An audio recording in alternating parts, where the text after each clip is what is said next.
Kyle here from All Media Reviews to make a video for the Thanksgiving weekend, the next one of the last part of the first half of the 2000, you can say, of progressive art rock, the year 2004. I'm gonna try to do Record Store Day at the new Cheapo, I think, in Little Canada. I don't know what I'm gonna get, but and I'm actually showing an item I got recently, which will be shown in a later haul, I think, video. I'll talk more about it maybe, but anyway, so 2004, after the great year 2003, starting in January, the first album I've got for 2004, the band called Circle Takes Square, their album As the Roots Undo, which was released on January 6, 2004. And this is a band that's sort of, I mean, kind of similar to Gospel. But they're more technically, that's like mathcore. Yeah, Gospel's a reasonable comparison. Some of it's crazy, but some of it's very progressive, and so it kind of fits within being artsy. I mean, Glassjaw and one other band that kind of fit that mold. I mean, I think of Gospel, but Propaganda a little bit, influenced by the Mars Volta, along with like bands like Hella, that sort of math rock thing that was getting kind of extreme. But it's not metal though. But anyway, Circle Takes Square. I know some friends that are really into them. That band, the Exotic Animal Petting Zoo, is a little bit in that vein too. Um, their debut album, As the Roots Undo, came out January 6, 2004. All right, so moving on. So on February 6, 2004, and I admit that I did not hear this until 2005, but the collaboration between Steven Wilson and it's like OSI in 2003, two collaborators, two people that wanted to work together, and Aviv Geffen, the Israeli musician, Blackfield's debut album. I talked about this anniversaries and something like that. I can't remember when I talked about it recently, but fantastic album. Melancholy, songs like the title track. I talked about it in my CD. That's right, the Blackfield stuff. Hello, it's very sad, very again, but poppy and very layered. Even though it's not as say the sound isn't as big as some of the stuff that Porcupine had been doing, Porcupine Tree. But anyway, Blackfield originally released February 6, 2004, and then came out in the U.S. in 2005. But so then the same month, a few weeks later, you'd see the Decemberists probably do their most progressive thing up to that point. In some ways, it still is.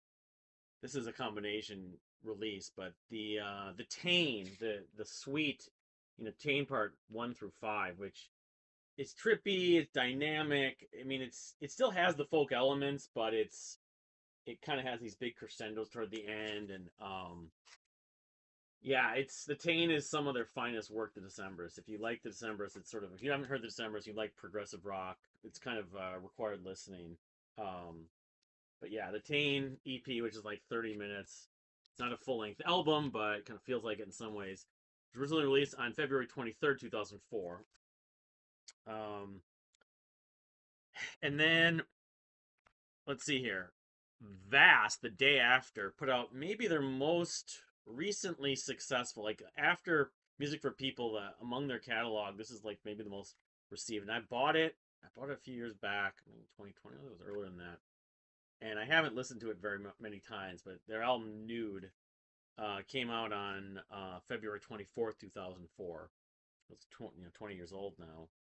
But I don't know. I mean, Vast is a band that I probably could spend a little more time with besides the first two records, knowing I know those first two records pretty well. But John Crosby has a very kind of polarizing personality at points. But I know that Vast is a big band among Ars fans and people that like, I don't know, that kind of post-punk new wave stuff, like Editors, and I like Editors, and I should be including them. Maybe I will. Interpol, that kind of the gothic pop rock kind of thing. Anyway, Nude from Vast came out February 24th, 2004. Then fast forward about not quite 2 months to April, and you see the only album, and I didn't include their debut EP under a different name. Daniel Johns of Silverchair wanted to do something different, And so he worked with this guy named Paul Mack and did some very kind of electronic power pop and kind of influenced by like not Death Cab for Cutie, but the project before that Ben Gibbard had been in. Blanking on the name now. Remember it later. But his album, The Disassociatives, the one release, I found out about this a few years after it had come out, but I feel like among the stuff after Jellyfish has come out, this is one of them. New Pornographers to an extent, some other examples like Timmy Sean, but himself, of course. But the Disassociative doing this. This is very catchy, very layered, electronic power pop. Um, Young Man, Old Man, Angry Megaphone, some dreamy sections. Very influenced by like the Beach Boys, Thinking in Reverse. What he'd do on the last Silverchair album, you could sort of hear where he was going with this, but I can't remember the name of that band. But anyway, the Disassociatives album came out, the only album. There was talk about putting out, I think they put out a song, something else about, I want to say 6 or 7 years ago. I followed Paul Mack on Twitter at that point. But this came out on April 4th, 2004. It's a fantastic record. And I mean, the stuff that Daniel Johns did in the 2000s, arguably, I think it's his best. I mean, I waver. I like it more than Diorama. So, I don't know if it'll ever come on vinyl. Um, so that was on February 4th. Um, then on April 4th, rather. I said February like 3 or 4 times. April 4th. A few days after April Fools. So then, on April 20th, let's say February, April 20th, progressive post-hardcore band, very influenced by the Mars Volta, Brazil, put out their best record, A Hostage in the Meaning of Life, which, you know, they have one other record, and I want to say it came out 2 years later in 2006. It wasn't as good. I didn't like it as much, at least. Yeah, it was The Philosophy of Velocity. Well, the rate of music, they're basically the same, 3.46 to 3.45, but it's kind of like the South album, where the best tracks with the Tides. Best tracks are really good. They use some saxophone. Songs like Metropole, The Iconoclast, A Hostage, The Novemberists. But some of it is sort of, suffers kind of somewhat of you know, the post-hardcore troops and stuff like that. But I thought I was going to get pretty into them when I heard this record, and then I didn't like the newer one. That was right in 2006 when I discovered the Brazil. But yeah, Hostage in the Meaning Life, the debut album from, I want to say they're from Kansas City. Actually, they're from Muncie, Indiana. So close, but not the same thing. So anyway, Hostage in the Meaning of Life from Brazil came out on April 20, brother's birthday. Yeah, April 20th, 420 in 2004. So then you fast forward about a little less than a month on the 3rd of April, or 3rd of May rather, and of course, big hitter, we're going to see the return of Marillion, their album Marbles, the campaign thing. This is and I would say that this is less art rock and more closer to prog, although given they did just sort of the suite with the Marbles suite, and there was definitely some artsy rock elements that they had with Anarachnophobia and .com, but they went more full prog on this one, with Ocean Cloud especially, with that wall of sound, kind of Pink Floyd stuff, and The Invisible Man, and even Neverland. It's an incredible record. As a lover of Marillion, it really kind of supplanted and reinvigorated and re-energized mine and many other fans' interest in the band. Not that I didn't like the previous records, but it kind of just like, I didn't pre-order. Like, I kind of got a little frustrated. Like, do all pre-orders, spend extra money, help fund the album, and do this every time, because I'd done it with Anorak, and I had done something with .com, and I just kind of had to worry about my money, and I didn't do it. I wish I'd pre-ordered the campaign edition at the time. It came out in the U.S., and I was a little frustrated. I paid like $40 to have the store imported in 2004, and it didn't even have Ocean Cloud or Genie. But yeah, this version I've got here doesn't even have some of those tracks. I need to get the full version. But I think, at least. Anyway, yeah, Marbles is still a fantastic statement record, landmark record for the 21st century in progressive rock, and even in MPAR to some degree, because it's still them doing songwriting. You know, like Drilling Holes is very Beatles-like. You're Gone is a single, very catchy, and Don't Hurt Yourself is super catchy. There's so many like just pop rock songs on here, but unlike on like This Strange Engine, a lot they work for me. So that's Marbles, which came out originally on May 3rd, 2004. I saw them finally live later that in September. 2004 was kind of, in some ways, the year of Marillion for me, the one of the many years of Marillion for me. So after that, I don't have the exact date, and it's sort of a weird way to put it in here, but I am because originally it was made available. It was released sort of unofficially, officially by the band, by them, self, Matt Mahaffey self, the album Ornament and Crime, which was basically the major label's idea is like, well, you have to release something. It came out on vinyl in 2017. Of course, there's the companion record, which came out the next year, Porno Mint and Grime. But there's some really terrific tracks on here, even though I'm going back and forth which one I like more.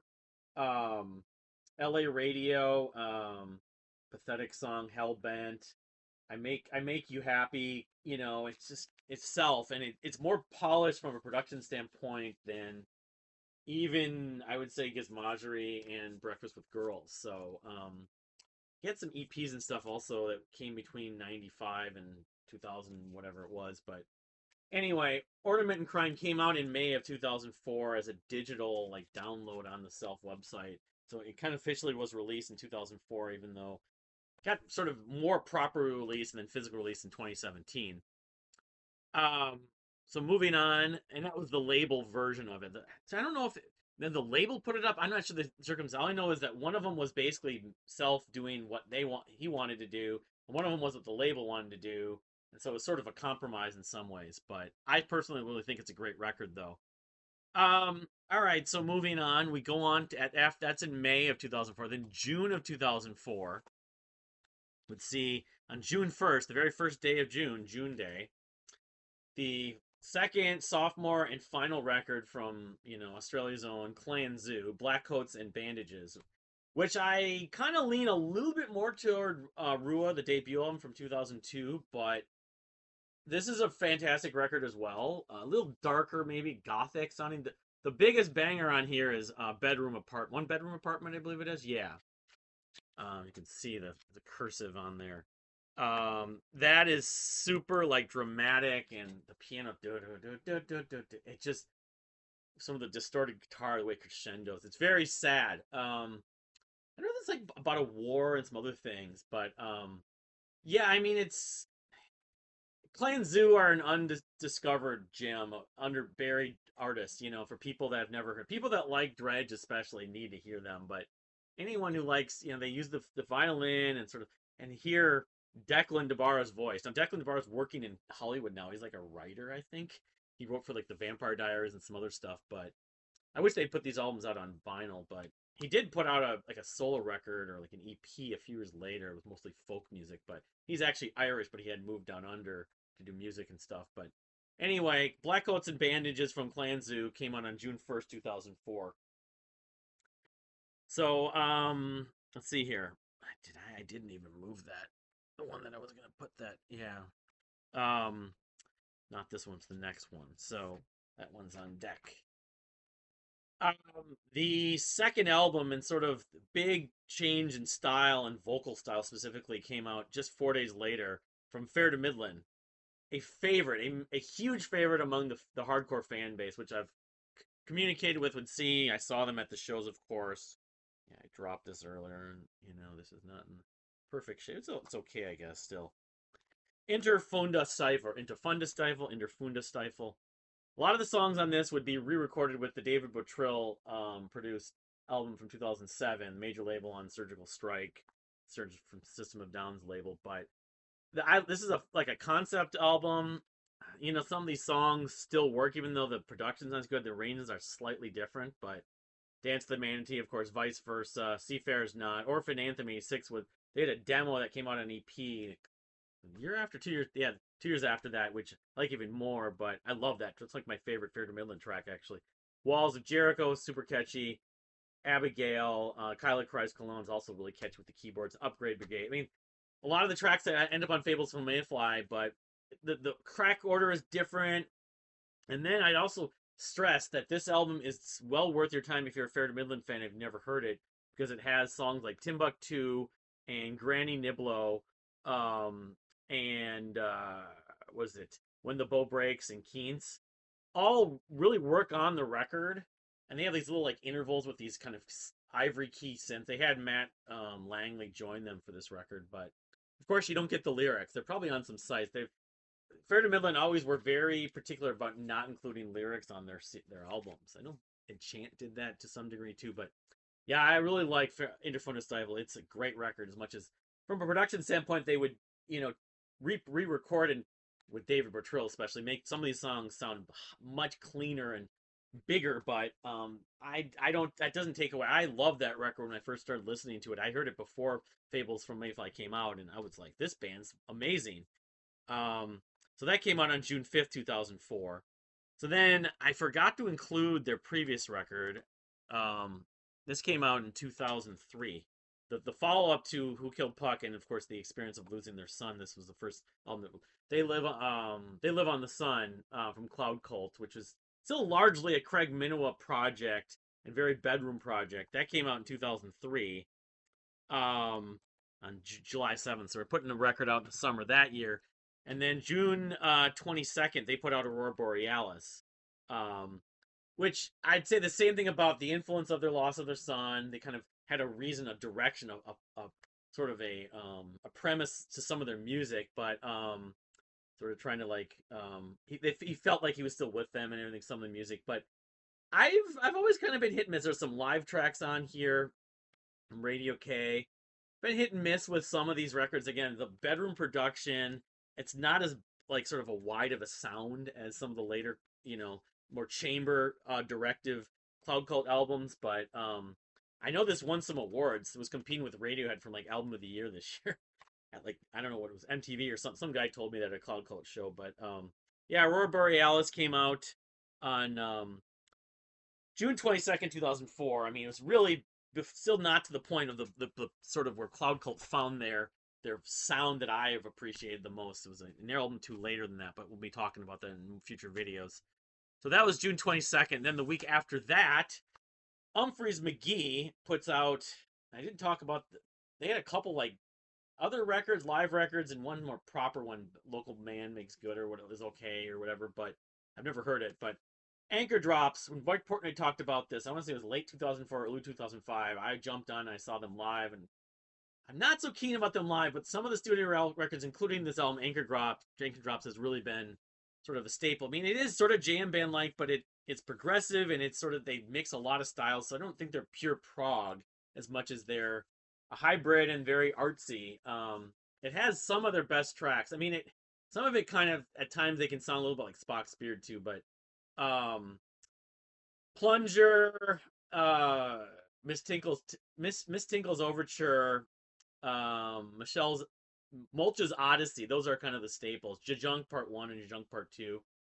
Plunger is like, and While It's Worth, that's another. They have several really catchy songs. So again, they're proggy, but they're also poppy, and so they kind of fit sort of in this style. And this isn't even their best record. It's one of their best record, Anchor Drops. I've wanted to get on vinyl for many years. I think it was issued yet, but it's not cheap. But anyway, it came out on June 29th, 2004. So moving on, go back to the sort of big Wall of Sun chamber Baroque band. Polyphonic Spree put out I think their second or third record. Might be their second. I think it was their second. Together We're Heavy, the Polyphonic Spree. And of course, they're doing all the sections, section 11 through 20. It came with a DVD, of course. And St. Vincent wasn't with them at this point, but it's not a record I've listened to as much as some of the others, but I know they did some of these songs live, like Diamonds and A Long Days Continue as We Sound Amazed. Section 19, When the Fool Becomes a King. That's the banger on this track. That's one of the most progressive songs. It's 10 minutes and 38 seconds. So, yeah, I mean, this is not my favorite Polyphonic Spree, but they were, like a lot of bands, getting better with each record in some ways. This one's not as easy to find as some of the others, but Together We're Heavy. Came out on July 13th, 2004. The 30-member band or whatever. So then we see in August, the summer was getting really busy. did not put this in the right order, I don't think. Yeah, okay. Yeah, I didn't talk about their first record. I probably should have the Fierce Parade or whatever it's called.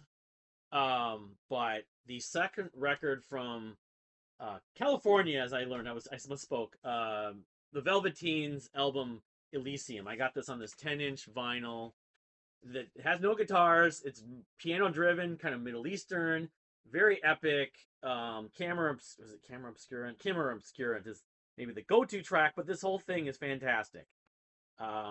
Flows super well. It's just great dynamics. Judah Nagler's vocals sound much better, and they don't sound like Radiohead, most importantly. But Elysium is a fantastic record. Even if you never listen to anything else from the Velveteen and you're into prog, this is the one to listen to. Yeah, I saw them live twice, and yeah, Elysium. There's one other song I kind of think of this album for, but I gotta thank that guy on Polyeuphony on Break Music for turning me onto this album like 15 years ago. But anyway, Porcelain, Forlorn, we were bound to bend the rules.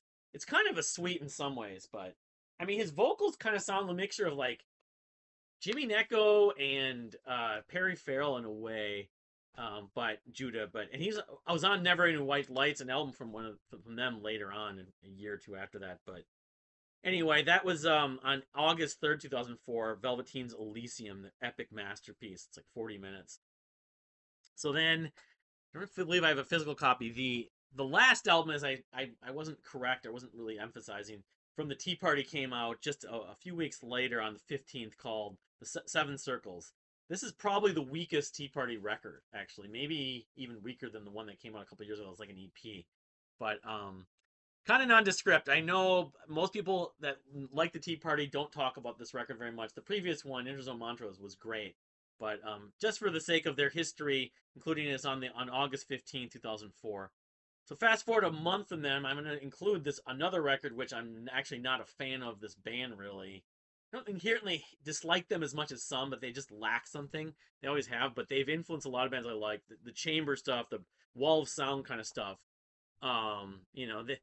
Polyphonic Spree and them, I always compare. It's like I like Polyphonic Spree a lot more, but they got commercially more successful. And I included a few of their records, just like I included Radiohead and Tool. Arcade Fire's Funeral record came out on September 14, 2004, and was a big influence. I know Geddy Lee from Rush is a fan, and they do use, violin and other kind of non-traditional rock instruments. They're not post-rock, but they kind of fit the art rock mold in some ways. And this is by a lot of people, it's the most rated album, most popular, and most, maybe their signature record, their debut album, Funeral. So that was on the 14th of September. So then fast forward 2 weeks, and you see, from the ashes of the band Earthsuit, which is like Christian rock mostly. I don't know if it was really art rock. The debut EP from one Mutemath, Reset, which got on vinyl for the first time. I haven't opened it. I'll be probably including more about it in the collection update, but it doesn't even have the track list on the back here, which is weird. It has songs like Peculiar People and Control, and it's a terrific EP. I mean, it's arguably as good, if not better, than the debut album. Of course, they re-released the debut album in 2007, self-titled, with basically the whole EP. But yeah, when I first checked them out, the debut album hadn't even come out, and most of the fans love the stuff on here. I'm Okay, I think it's one of their tracks. I used to know it by heart, but Mutemath's Reset EP coming out on the 28th. So like between that and the Decemberists, you had a bunch of really good EPs in 2004. I mean, it's the full length, maybe not quite as deep, but that came out on the 28th of September 2004. So then in October, you see Biffy Clyro follow up Vertigo of Bliss with Infinity Land, which I know was a step up in production, but I've spent less time with it even with Vertigo. But, because it was the record after that where I really kind of became a fan. I knew about them. But a lot of people swear by this record too as one of the best Biffy Clyro records. Probably less punk, but again, production wise, they were kind of still getting more and more successful or accessible rather. So I'm gonna throw this other one in here, just for the sake of it. It certainly had elements of art rock, but then it had elements of tons of other kinds of music, other genres. The comedy album by Crotch Duster, Big Fat Box of Shit, came out on October 5th, 2 days after Biffy Clyro's Infinity Land. Big Fat Box of Shit by Crotch Duster. features the song Mammal Sauce. That's the sixth track, but a lot of like sort of comedy, like audio theater, kind of, memeing kind of culture. Yeah, I mean it's half comedy, but some of it is half like serious musician, like some of it. But it's like half comedy and half musicianship. I mean, but they do kind of loungy stuff. They channel the Fletch theme in here. It's artsy in a way. It's not taking itself too seriously, even though it's kind of explicit at points. If you're gonna put Caviar in here, you could certainly include the Crotchester album. A lot of people would love them to do a follow up. I don't think it's ever gonna happen though. But came out on October 5th, 2004. So rounding down the rest of the year, again, another fantastic EP. I guess you could say that, yeah, for progressive art rock, for what I'm into, at least from my familiarity at this point, 2004 was largely a great year for EPs. But the follow-up to Effloresce, another EP, they put out 2 or 3 EPs before Effloresce debut. Oceansize's Music for Nurses EP. And some fans consider this the best Oceansize release. The song Paper Champion has that similar aesthetic. I think it could have been on Effloresce. Out of no out of one out of none. Dead dogs and all sorts. It is there aren't any bad tracks on this. It's just not that long. It's only like 30 minutes long, but and I know it came on vinyl, but I don't have it, and I wish they'd reissue it on vinyl. But Music for Nurses, of course, they do Music for a Nurse on the next record. We'll be talking about in the next video, but Oceansize's Music for Nurses EP came out on the 11th of October 2004. So fast forward a couple more weeks, independently, the band 3 come back again after doing Summer Camp Nightmare in 2003 with their album Wake Pig, which in some ways is a favorite of many fans. This is the original independent release with a different track list. Now I have to show the one that came out in 2005 with this because I'm not going to be showing this in 2005 because I consider it a 2004 release. The production is better. It's on Metal Blade 2 on this, and then there's a few tracks that were added. Songs like what was it? Circus Without Clowns, yeah, which is really catchy. Remember the exact difference. There's a few other tracks on here, and they were Trust. No, Trust is no, not Trust. Monster. Again, the track Alien Angel. No, I should know this. Where's Max? I think that's another one. Yeah. No, that's the second track on here. So it's only like 1 or 2 songs. Brahma Futura, no. But I mean, there's a difference in the fidelity on these. But this still has its charm. And as a 3 fan, I'm glad I have a copy of it because it's probably not easy to find anymore. Got it in 2005. But yeah, I mean, it has again another version of Maid's Disgrace, which is better than the one on Summer Camp Nightmare. It's got the title track, Alien Angel,